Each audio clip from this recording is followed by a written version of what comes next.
Kehidupan baru Aji Darmaji setelah ditinggal selamanya oleh Empok Alpa pada Jumat, 15 Agustus 2025, akibat menderita kanker payudara.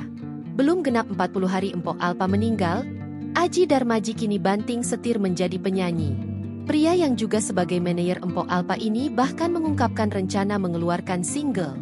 Hal itu disampaikan Aji Darmaji saat berbincang dengan Raffi Ahmad, Anwar BAB, serta Irfan Hakim. Mau ngeluarin single? Ucap Irfan Hakim mengawali percakapan, dikutip dari YouTube Trans7 Official, Selasa, 22 September 2025. Mendengar langkah suami Empok Alpa tersebut, Raffi dan Anwar langsung tepuk tangan. Aji Darmaji mengaku lagu itu ia ciptakan sendiri bersama temannya. Mau nyanyi? Ucap Raffi Ahmad. Yang nyanyi abang?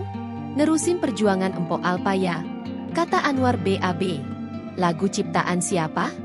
Tanya suami dari artis Nagita Slavina itu. Ciptaan berdua sama teman, jawab Idung sapaan akrabnya.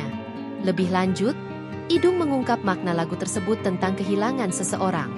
Apa lagunya, judulnya boleh tahu nggak? Tanya pria yang mengawali karirnya sebagai finalis MasterChef Indonesia musim 4 itu. Ya, tentang kehilangan seseorang, jawab Idung.